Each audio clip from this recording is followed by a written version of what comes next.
Diz aí, pessoal, professor Guilherme na área, e agora nós vamos falar de isostática. Vem aqui comigo. Nós somos da engenharia acadêmica e o nosso intuito é gerar conteúdo para você que é estudante de engenharia civil. Como eu disse, essa aula nós vamos falar de isostática. Eu sou o professor Guilherme Bruno e simbora lá porque eu vou usar alguns minutos aqui para ser breve, tá? Não ficar chata a aula. E posteriormente eu faço até outras aulas, então comente, interaja, que é muito importante, é um termômetro. Às vezes vocês têm dificuldade numa coisa, no outra, e aí eu vou interagindo, eu vou melhorando, né, de acordo com a sua necessidade. Olha aqui, toda vez eu coloco a bibliografia que eu uso, tá? Eu acho pertinente isso, dar os créditos, devido crédito, tá bom? Então tá aí, e simbora lá. Primeiramente, nós vamos abordar aqui um conteúdo para quem é iniciante. Se você já domina o assunto, provavelmente esse vídeo não vai te interessar tanto, tá? Então nós vamos começar com você que está começando. Vem cá, primeiro vamos falar de equilíbrio. Eu tenho aqui na imagem dois equilíbrios, um estável e outro instável.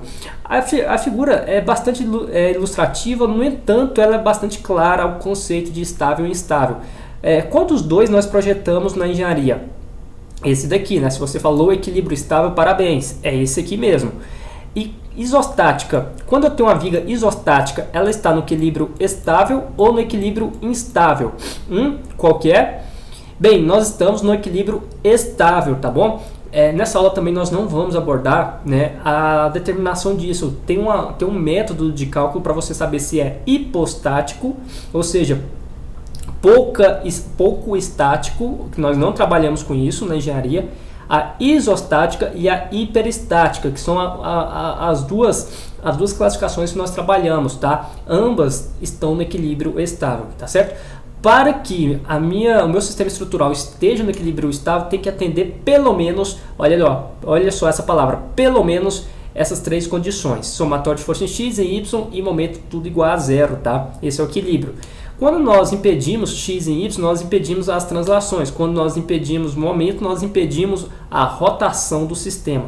Beleza? Então bora lá. E agora nós vamos falar de esforços. Eu tenho aqui uma viga biapoiada submetida a dois tipos de esforços externos. Comece também a criar esse vocabulário: esforço externo para esforço interno. Esses dois vetorzinhos são externos, tá certo? E olha só, eu tenho aqui a indicação: o esforço 1 é cortante, o 2 é normal e o 3 é momento. Guilherme, qual que é o 3? Não está desenhado. Calma, olha lá. O 1, tá claro, quando eu passo cortando a seção transversal, eu digo que é esforço cortante ou esforço de cisalhamento, você escolhe. Quando eu tenho um esforço que passa no eixo da peça, da viga, eu tenho um esforço normal, beleza? Agora, esse esforço, todos os esforços que estão externos, que estão, né, submetendo a minha viga a esses esforços que eu disse, elas podem,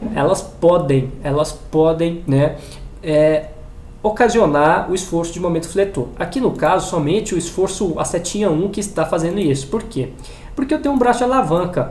Momento é força vezes distância, tá? Então tudo que tem força e distância gera momento. Aqui eu tenho força? Tenho. Eu tenho distância? Tenho. Então, em relação ao que eu pontuar, eu tenho um momento aqui acontecendo, certo? Beleza. Agora a setinha 2. A setinha 2 está passando em cima de A. Eu tenho distância? Não tenho distância. Por isso que a setinha 2 não apresenta esforço de momento fletor aqui no meu sistema, certo? Agora vamos falar de orientações. Quando eu tenho esforço normal, que nós já sabemos o que é, nós levamos o sinal negativo quando é compressão. Esses dois vetorzinhos indicam, né, a peça submetida à compressão. Quando é tração, leva o sinal positivo. No cortante, que também já vimos o que é, bem, aqui tem que esclarecer uma coisa. O padrão é seguir uma orientação, né, de cálculo dos diagramas da esquerda para a direita. Mas se você nunca viu isso, não tem problema, daqui a pouco a gente vai usar isso. E quando isso acontece, essa situação, né, o vetorzinho com a direção vertical para baixo é negativo e o oposto é positivo, tá bom? Para momento fletor, bem, aqui eu já fui professor universitário, só me perdoe que eu estou um pouco gripado, né? Então me perdoe aí pela qualidade do áudio. Eu já fui professor universitário de teoria das estruturas. E o que os alunos mais erram nas provas é essa orientação de sinal. Muitos de vocês memorizam que no sentido horário é positivo, porém aqui na isostática dá muito certo, é fácil. Só que eu gosto de introduzir um macetezinho que ele passa por toda etapa. Então se você começar na isostática, depois passar lá para a hiperestática, vai funcionar da mesma forma, que é esse macetezinho aqui. Agora, olha só, não tem muito nexo, você vai ter que entrar na brincadeira, tá? Todo macete é uma brincadeira, não tem muita orientação. Então, olha só, vamos fingir o seguinte. Primeiramente, quando eu calculo um momento, é sempre em relação a um ponto, né? Por exemplo, aqui no caso eu estou calculando em relação à seção S. Eu tenho um braço alavanca, não tem? Então eu tenho um momento. Agora, se eu supor que eu vou calcular um momento em relação a esse ponto aqui, que eu vou chamar de C, eu já não tenho momento. Por quê? Porque o vetorzinho de força passa em cima, não tem distância. Então todo momento é referencial a algum ponto.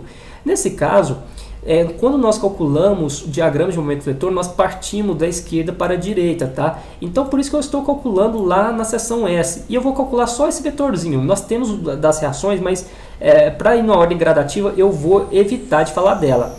Então nesse caso, o que eu vou fazer? Eu vou trazer, né, um trechinho da viga aqui, certo? E eu vou desenhar esses vetorzinhos. É um macete, não tem relação com o seu exercício. Por que eu vou desenhar esse vetorzinho? Imagine o seguinte, se eu tenho uma viga que eu faço isso, ela vai ficar submetida, né, a um momento fletor.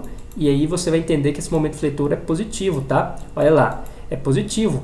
Então essa setinha vai fazer isso com a minha viga, então é positivo. Agora entenda que esses dois vetorzinhos no nosso macete, esses dois vetorzinhos são binários, tá? Binários, os dois vetorzinhos aqui se anulam, tá certo? Eles se anulam. Um está no sentido horário, o outro está no sentido anti-horário, então eles se anulam, certo? Se eles se anulam, isso é bom.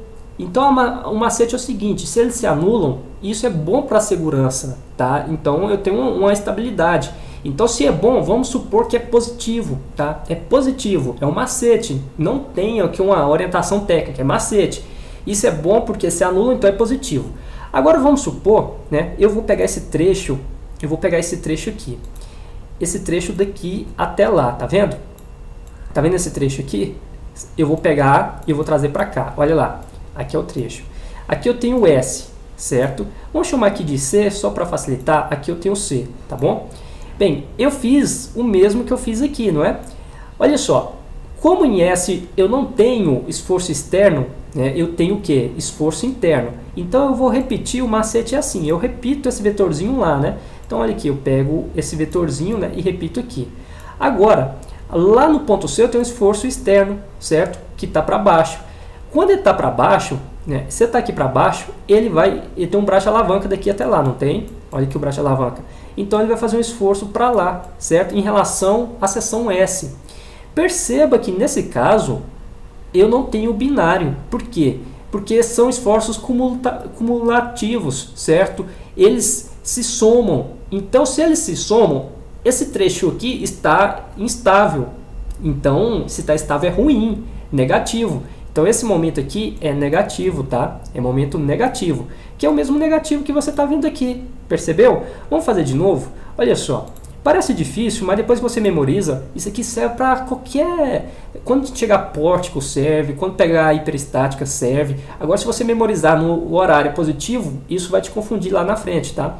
Olha aqui, eu vou pegar esse trecho aqui para você, ó. Esse trecho aqui de baixo eu vou pegar e eu vou trazer aqui. Olha lá, eu trouxe aqui. Vamos chamar aqui de C também, tá? Eu tenho S aqui e eu tenho C aqui.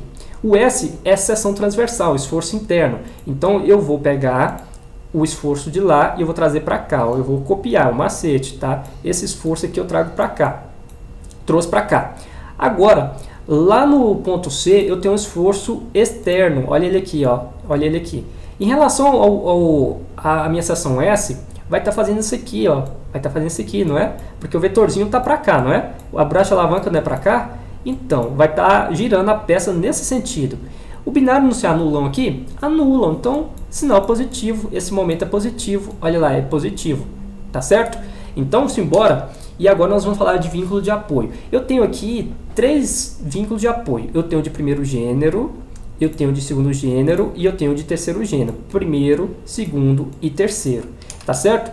O de primeiro gênero restringe a translação, uma translação. Do segundo gênero, duas translações. E de terceiro gênero, duas translações mais a rotação. Vamos ver isso aqui agora. Olha aqui, esse eu trouxe aqui para você ver, tá? Esse ponto A aqui, ele é de primeiro gênero. Olha só, ele restringe a viga na vertical, tá? Mas na horizontal não restringe. Já o apoio B, sim. Olha aqui, ele restringe tanto na vertical quanto na horizontal porque ele é de segundo gênero. Agora, esse aqui, ele restringe tanto na horizontal quanto na vertical quanto a rotação. Então, é um apoio de terceiro gênero. Agora vamos fazer um exemplo numérico para ficar mais claro. Eu tenho uma viga submetida a um carregamento distribuído. Vamos supor que é uma parede que está aqui em cima dessa viga, tá? A viga é uma viga de 5 metros. E aí ela está apoiada. Pode supor também que sejam pilares, vigas, isso aqui para a gente, essa qualificação para a gente não importa por enquanto. E olha só, a primeira coisa que você começa é calculando as reações de apoio, né? Os apoios estão reagindo com qual intensidade? O primeiro passo é esse. E para que esteja em equilíbrio estável, eu tenho que ter aquelas condições. Vamos começar com o somatório de força em x igual a zero. Em x, eu só tenho, na horizontal, só tenho HB. Então, eu levo igual a zero, porque a soma de todo mundo tem que ser zero. Agora, em y, eu já tenho VA, eu tenho VB e eu tenho 10. Então, eu pego VA, que está para cima, lembra da nossa orientação? Para cima é positivo, VB também é positivo e o 10 é o seguinte, como ele é distribuído, eu tenho que transformar no concentrado. Olha aqui, ele é por metro, tá? Então, se eu tenho 5 metros, eu pego 10 e multiplico por 5, eu corto metro com metro e eu vou ter a intensidade concentrada. Nesse caso, eu coloquei aqui para você, tá? Então, 10 vezes 5, 50, tá negativo, passo para lá, positivo, fica 50. Show de bola? Show de bola. Agora, o somatório de momento é em A. Olha aqui. Para reação de apoio, você pode adotar qualquer orientação de sinal que você quiser. Não faz diferença, tá bom? Mais uma vez, para reação de apoio, você coloca qualquer orientação de sinal. Para diagrama, não. Tem que seguir o que eu te disse agora. Nesse caso, o que eu vou fazer? Eu vou escolher um ponto que eu tenho uma condição de contorno determinada. Por exemplo, eu vou escolher aqui a seção A. Porque nas extremidades o momento é igual a zero. Tanto em A quanto em B o momento é zero. Você pode escolher qualquer um dos dois. Eu vou começar com A, tá? Eu vou escolher A, na verdade. Então o somatório de momento em A tem que ser zero. E aí, o que eu vou fazer? Eu quero descobrir VB. Em função disso, eu vou dizer o quê? Que o VB em relação a A não vai estar fazendo momento, né, nessa direção, porque o braço de alavanca está aqui, ó. Esse aqui é o braço de alavanca, né, de 5. A força está para lá, né? Então ela vai girar para lá, não vai? Em relação a A. Então nesse sentido anti-horário, eu vou adotar que é positivo, porque eu quero descobrir o B. Então, sabendo disso, em relação a isso aqui, o 10 vai ter uma força concentrada aqui, não vai? De 50, que nós falamos. Em relação ao ponto A, ele não vai fazer no outro sentido aqui, no sentido horário? Então sabendo disso, eu coloco o sinal negativo aqui, 10 vezes 5, porque é a concentrada, e vezes 2,5. Por quê? Porque se eu tenho 5 aqui, a concentrada fica no meio desses 5. Deixa eu apagar isso aqui para ficar mais claro, tá? Olha lá, vamos lá de novo. Ó. Eu tenho 5 de viga, tá? A minha viga, o comprimento da viga é de 5. E eu tenho a carga distribuída de 10. A distribuída, quando ela é distribuída uniformemente, a concentrada fica no meio. Se eu tenho 5, então esse braço de alavanca até lá é de 2,5. Por isso que eu levo 2,5 aqui. O braço de alavanca é 10 vezes 2,5. Agora B, o braço de alavanca é o quê? É o 5. Por isso que fica VB vezes 5. Se você responder, vai dar 25. Voltando aqui, substituindo aqui, VA vai ser 25 também. Tudo positivo, porque estão para cima, tá bom? Então, assim, bora lá. Agora vamos calcular o esforço cortante. Na verdade, o esforço, nós vamos calcular os diagramas, tá? Mas antes, vamos aqui a alguns outros entendimentos. Quando você cai no diagrama, existem professores que têm a metodologia de ir pelo método da integral e outros como eu, que eu sigo outro método, porque eu sei que o aluno tem dificuldade da integral, então eu trago aqui outro método para você entender. Olha só, só que antes de começar o método, eu quero que você entenda uma coisa. Quando eu disser, isso aqui você tem que memorizar. Infelizmente, não tem muita explicação por trás, é memorização. É como se fosse um macete. Quando eu calcular, por exemplo, o diagrama de cortante, e eu tenho essa viga aqui, você vai entender o seguinte. eu vou dividir a viga em várias seções. Eu não consigo calculá-la tudo de uma vez, mas ponto a ponto eu consigo calcular. Então, por exemplo, vamos supor que eu vou calcular a cortante lá no ponto C. Então, eu trago esse desenho para cá, tá bom? Lá no ponto C. E aí, eu tenho a seção C aqui acontecendo, né? Eu vou entrar na brincadeira aqui e vou falar assim, ó, todo ponto tem seção à esquerda e seção à direita. Quando eu falar à esquerda, é tudo que está atrás, né, dessa seção, excluído a atuação de algum esforço no ponto. Então, por exemplo, o que eu tenho para trás aqui de C? Eu tenho VA, não tem? Então, VA entra. Em cima do ponto C eu não tenho uma concentrada? Tem, mas a esquerda não entra o que está acima. Então, a esquerda é isso aqui. A direita, eu pego tudo que está para trás e acrescento o esforço externo que atua sobre o ponto. Então, o 2 entra aqui. Vamos mais um exemplo? Agora o momento fletor. É a mesma viga, eu não mudei, eu não trouxe nada. Só que é o seguinte, a condição esquerda, eu pego tudo que está para trás, menos o esforço que está atuando sobre o ponto que eu quero, a seção que eu quero. Então, está correto aqui, certo? A direita, você pode perceber que está da mesma maneira. Por quê? Porque, nesse caso, eu tenho, né, eu tenho o meu esforço passando sobre o eixo. Nesse caso, eu não tenho braço de alavanca. Aqui eu não tenho braço de alavanca. Por isso que eu posso, né, excluir também na direita. Por outro lado, se eu tiver isso aqui, eu tenho então um momento concentrado aqui, não é? No ponto C, não tem? Então a esquerda fica desse jeito e a direita eu considero, né, esse esforço, porque o esforço de momento concentrado, ele realmente interfere nos esforços internos de momento fletor. Tá bom? Bora para o exercício que vai ficar mais fácil. Vamos começar com o esforço normal, tá? Bem, então na sua prova cai uma viga, né, desse jeito, e aí você tem que calcular o esforço de normal, cortante e momento fletor. Nesse caso, se você começa pela reação de apoio, nós já fizemos, certo? Eu joguei aqui 25, 25 e 0. Agora eu vou começar com DEM, que é diagrama de esforço normal. Ele é nulo, porque o meu esforço horizontal também é nulo. Então, por isso que aqui é tudo zerado, tá vendo? Agora eu vou para o DEC, diagrama de esforço cortante. Eu vou começar por seções. Na seção A, à esquerda, eu não tenho nada, então é 0. À direita, eu pego o que eu tenho para trás, ou seja, nada, 0, e acrescento o que eu tenho em cima dele. O que eu tenho em cima dele? Em cima da seção, eu tenho 25. Tá para cima? É positivo. Olha lá, 25. Agora a seção B. A seção B é essa daqui, tá vendo?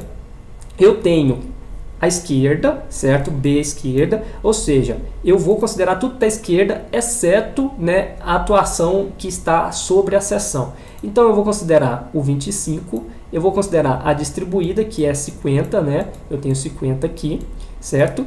E aí eu entro aqui nessa conta aqui que você viu, ó, 25 menos, porque o 50 está para baixo, e eu tenho menos 25. Agora eu vou considerar a direita de B. A direita de B eu pego tudo que estava para trás e acrescento o que está sobre a seção. Sobre a seção eu tenho aqui, né, o 25, não tem? Então eu pego tudo que estava para trás, o 25 vem para cá, e eu acrescento o que está sobre a seção. Eu tenho 25, isso é igual a 0. E olha lá meu diagrama. Detalhe, tá? Quando eu tenho, por isso você pode fazer pela integral. Quando eu tenho uma reta constante e eu integro, né? Quando eu tenho uma constante eu integro, isso vira uma reta. Por isso que eu tenho esse formato. Veja que ela começa lá do 25, olha aqui, ela começa no 0, né? Aqui é 0, aí passa para o 25 aqui, 0, 25, né? Então aqui é 0, 25. Lá na seção B, eu vou para o menos 25. Então, aqui é menos 25 e aí à direita é o 0 e aqui é o 0. Aí eu ligo os pontos, né? Daqui até lá e daqui até lá. Aqui é positivo, aqui é negativo. Tá certo? Show de bola? Ok, agora nós vamos fazer o diagrama de momento fletor. Quando eu vou fazer o diagrama de momento fletor, pelo macete eu já desenho aqui. Eu desenho a viga, né? Eu desenho um esforço aqui e outro esforço aqui para memorizar o macete. É assim que eu começo, tá? Eu sei que esse sentido é esse porque é o que gera, né, o momento positivo aqui, né? Por isso me ajuda a não errar. Eu poderia ter feito assim, né? Se eu confundir. Só que desse jeito a peça vai fletir para cima. Então esse jeito aqui é inadequado. É só você memorizar dessa forma. O macete não é esse aqui. O macete é esse daqui. Então agora eu vou começar utilizando esse macete. Olha só, eu vou calcular o DMF, diagrama de momento vetor. Eu tenho aqui o diagrama momento vetor. Nas extremidades é 0, então o momento em A é 0, eu não preciso nem calcular. E agora eu criei uma seção aqui, tá? No meio, a seção C. E olha só, em C, né, eu não preciso fazer a esquerda e a direita. Por quê? Porque nós vimos que é igual. Deixa eu voltar lá. A única condição, nós vimos aqui que é igual, né? Quando eu tenho concentrado. A única condição que eu precisaria é quando eu tenho a carga de momento. Aí eu preciso fazer a esquerda e a direita. Mas em outro exercício nós vamos fazer para ficar mais claro isso para você, tá bom? Então olha lá, eu tenho aqui no caso, né, na seção C, né, essa atuação do 25, não tem? Então eu vou pegar esse trechinho aqui que tá vendo, ó? Tá vendo esse trechinho? Então eu vou trazer ele para cá, ó, para fazer o nosso macete. Eu trouxe aqui, né? Aqui eu tenho o que? Eu tenho o 25, né? Eu tenho o 25 aqui e aqui eu tenho o ponto C. No ponto C é esforço interno. Então o que eu faço no nosso macete? Eu pego, né, e desenho esse vetorzinho aqui, ó. Esse aqui vem para cá, tá vendo? Ele vem para cá, né? Então beleza. O 25, ele está atuando, né, em relação a C, eu tenho esse braço de alavanca, não tem? Ele está girando a peça nesse sentido, né? Bem, eu tenho um binário, eles estão se anulando. Isso é bom, é estável, não é? Então é positivo. Por isso que eu levo aqui o sinal positivo, tá? Positivo. Agora, esse 25 tem um braço de alavanca, né? Eu estou no meio, não estou? Daqui até lá eu tenho o quê? Eu tenho 2,5, certo? E aí, por isso que eu multiplico por 2,5. Agora vamos ver o 10. O 10 não é isso aqui tudo, tá? Não é isso aqui tudo, tá? O 10 é o quê? É só um trecho também. Porque eu estou lá na seção C, eu não estou lá na seção B de bola. Então, o 10 é só esse trecho aqui, tá bom? É só esse trecho aqui que nós estamos nos referindo. Nesse caso, eu vou ter a concentrada aqui no meio aqui, né? Então, veja só. Nesse caso, 10 vai ser multiplicado, para encontrar a minha concentrada, eu vou multiplicar por isso aqui tudo, né, que é o comprimento, né? Porque esse por metro, esse 10 por metro tem que cortar. Só que esse comprimento é de quanto? É de 2,5, né? 2,5 metro. E aí, esse metro corta com esse metro. Então, por isso que eu coloquei aqui 10 vezes 2,5. Em relação à seção C, eu tenho um braço de alavanca, olha aqui, daqui até lá, que é metade de 2,5. Então, por isso que eu tenho o quê? Eu tenho aqui 1,25. Mas, Guilherme, é positivo ou negativo? Bora desenhar que a gente vai descobrir isso. Olha aqui, eu tenho esse trecho aqui que eu vou pegar para você, tá? Eu vou trazer para lá. E aí, o 10, né? A concentrada lá do 10 vai ficar desenhada aqui, certo? O C é esforço interno, então eu vou pegar esse esforço e vou trazer para cá, então vai ficar assim, ok? Bem, essa concentrada do 10 vai gerar uma rotação nesse sentido, não vai? Bem, aqui o binário não está funcionando, estão se acumulando, ou seja, está instável. Se é instável, é ruim, sinal negativo, por isso que eu atribuo aqui o sinal negativo. Respondendo, o momento em C é igual a 31,25. Se você fizer isso, repetir, para momento em D de dado, você vai descobrir que é zero, porque extremidade é uma forma de saber se está correto, tá? Extremidade, você tem que assumir valor igual a zero. Mas olha aqui a memória de cálculo, e aí você faz o seu diagrama, né? Olha lá o diagrama bonitinho aqui para você. Esse 31,25, ele vem aqui no meio, nas extremidades aqui é zero, tá? Lembra que o cortante é uma reta? Se eu integrar essa reta, eu vou encontrar essa equação parabólica, tá bom? Então é isso aí, pessoal. Espero que tenha esclarecido um pouquinho, né, esse método que eu uso. E eu fico por aqui. Espero realmente ter ajudado você. Nós somos a Engenharia Acadêmica e estamos ao seu dispor. Forte abraço e até a próxima.